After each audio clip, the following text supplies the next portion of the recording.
Well, it's that time again. Wednesday comics for your pal, Mr. Nailsin. And I read quite a few, actually, and I don't have time to go through all of them because I kind of want to hit on something that's in the future. But right off the bat, I had no interest in Night Terrors, but I broke down because I did like the first two issues of the new Green Lantern series. And, of course, it suffered from this Night Terrors nonsense, which interrupted the flow of it. But it ended on a cliffhanger leading right into Night Terrors. I didn't really notice that from the Superman books and Batman or World's Finest. I don't think had anything to do with it, apparently. Of course, it's set in the past and all of that sort of thing. But Green Lantern ended on a cliffhanger right into it. So I'd heard some good references to it. So most of the outlook on Night Terrors is very, very negative, which is predictable because the basic premise of it is only about as good as one issue. It's the kind of thing that's happened throughout the history of comics of one of these nightmare villains that do this sort of thing. And, of course, Dr. Destiny being the main one who tormented the Justice League with this sort of power. Of which later on Freddy Krueger basically stole top to bottom. Of course, there's probably others they stole. Who knows where it got started? But anyway, so I looked into it, and it wasn't that good. I mean, because it can't help itself. It seemed to acknowledge, because the thing about Hal Jordan was that he's a DC Comics man without fear. And which really comes down to him being very brave and courageous, why the Ring sought him out for Abin Sur to pass it on to him. And so, but does he have fears and concerns? Of course, he has loved ones he doesn't want to lose and stuff like that. And then he has regrets and pains of things that happened, certainly with his backstory now having been the ultimate thing where it deals with what happened with him in Parallax and all that sort of stuff. And then it hits on him, the typical thing of where the entity, usually it either feeds on your fear or whatever, but this villain called Insomnia is after the Dream Stone or something or other. Who cares? But he's got to go and torment all these different DC characters, including some villains, in the hopes that that'll lead him to it, I guess. Who cares? But the Insomnia acknowledges that Hal Jordan's a little tougher for him to deal with. And, of course, Hal Jordan ends up just totally beating the crap out of the guy, chasing him out of the dream realm and all this sort of.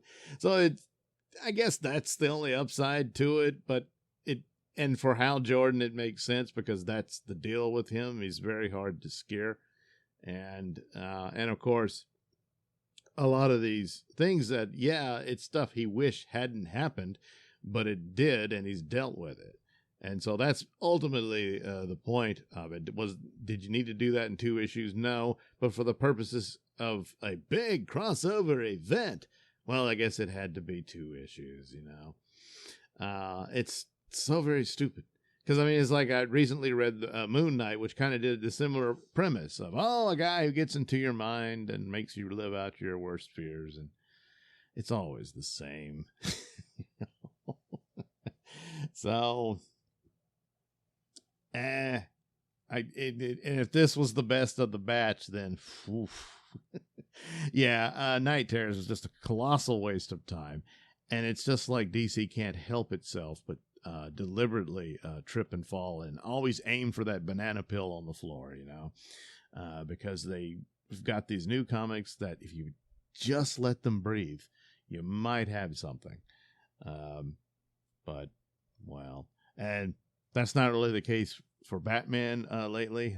It's really gone off the deep end. It's pretty bad. At the moment, Superman is much better than Batman, but there's troubling things there too that could lead it down the wrong path. But Such is not the case with World's Finest, of course, the best superhero comic available today. And with this one, they decide to do another secret origin of the Superman-Batman team, or Batman-Superman, whatever.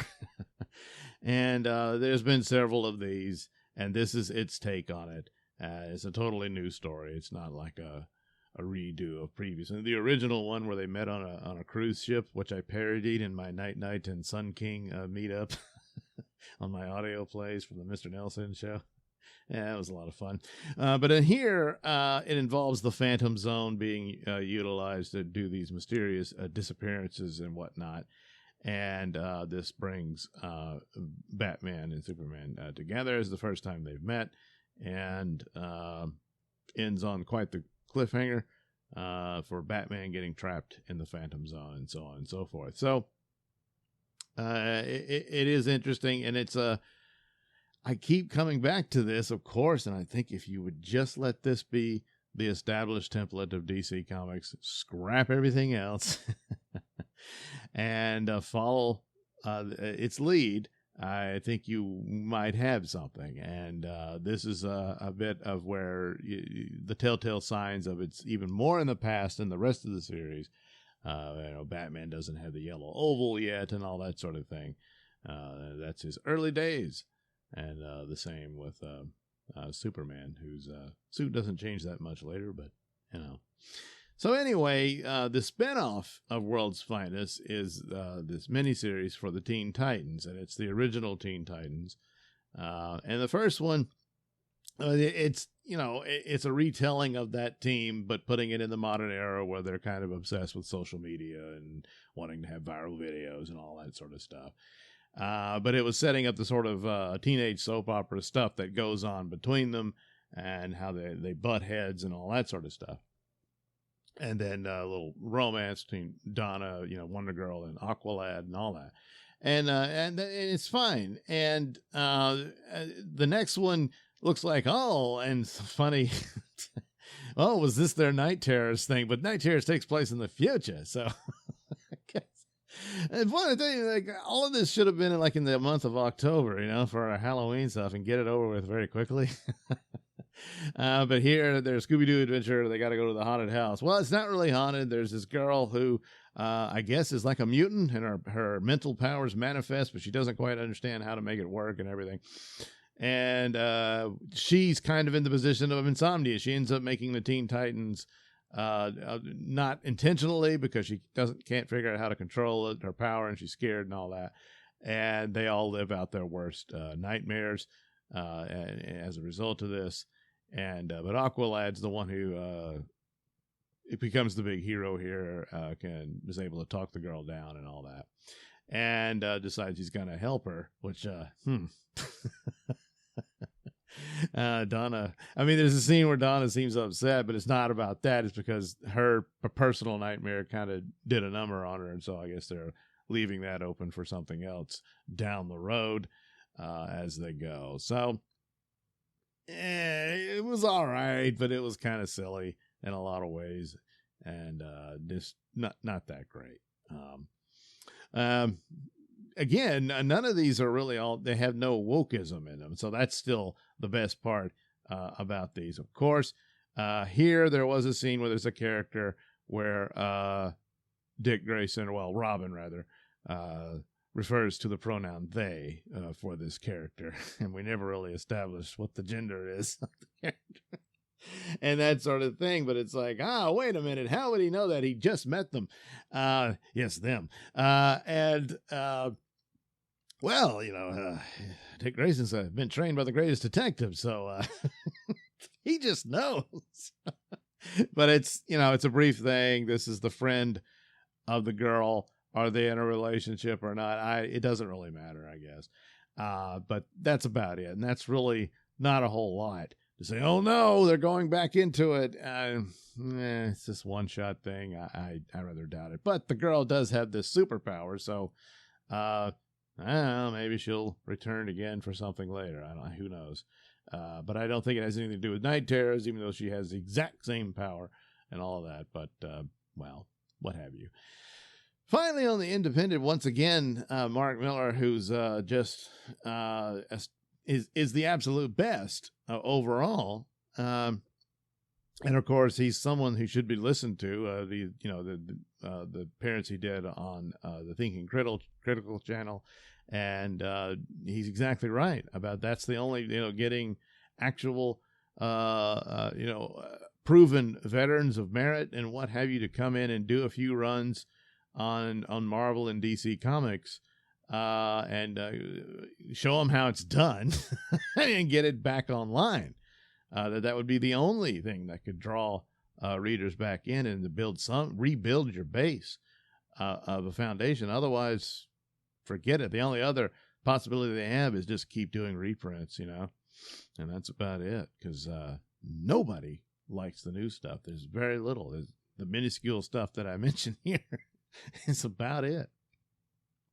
So his current series, one of them rather, Magic Order. This will be the 4th volume, and Magic Order is all very, very powerful in atmospherics and all that stuff, and the characterizations, and once again, great artwork, and all kinds of cool ideas and whatnot. I don't think it always lands.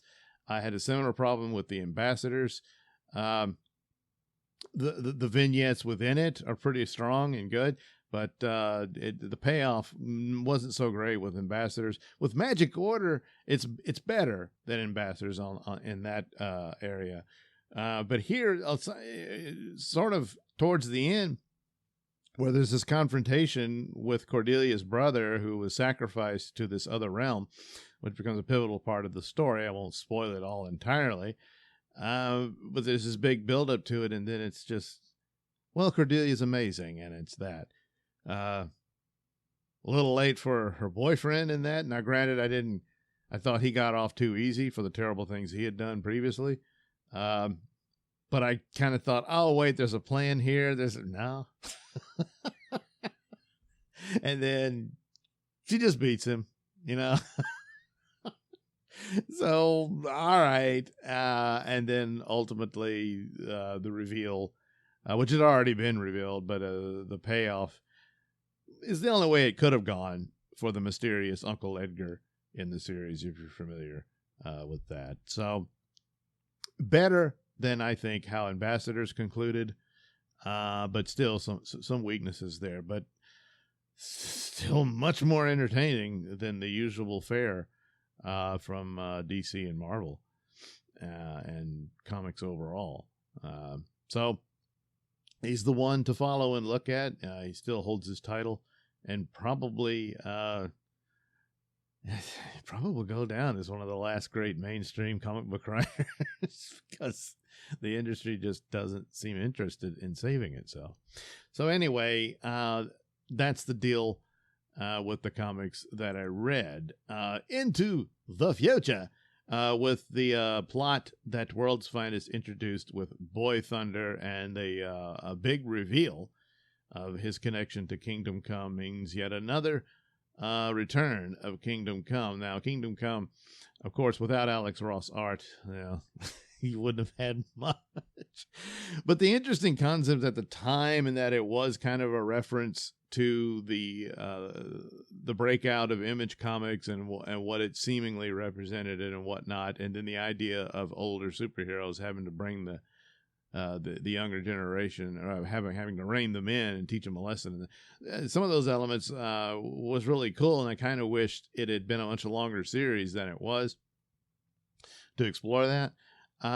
But since then, it's mostly been this terrible future that the Justice League or Superman or whoever else would want to avoid, and that's been revisited through the old Justice Society series, and that was interesting. And there was attempts at Magog's origin there, and I guess this is a reboot because that's what multiverses do, and then we'll get another one here.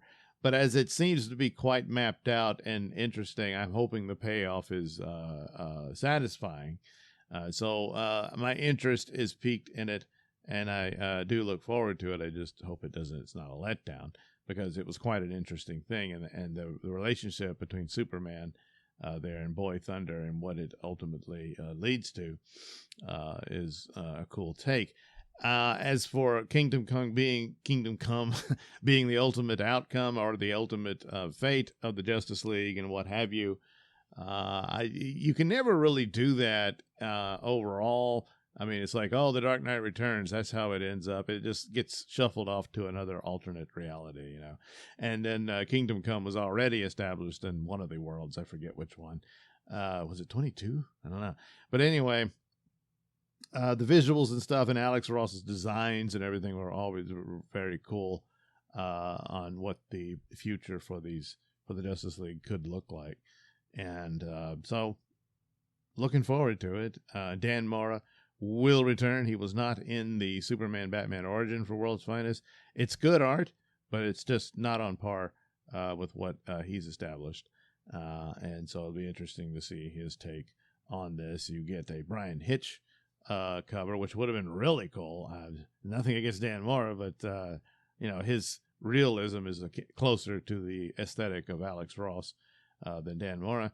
But either way, it'll be. I'm hoping plot-wise it'll be great, but it'll look cool. So there's that. So anyway, I just thought I would take a look at it. Well, cover-wise anyway. And hopefully it works out. But once again, yes, World's Finest remains the world's finest as far as superhero comics go.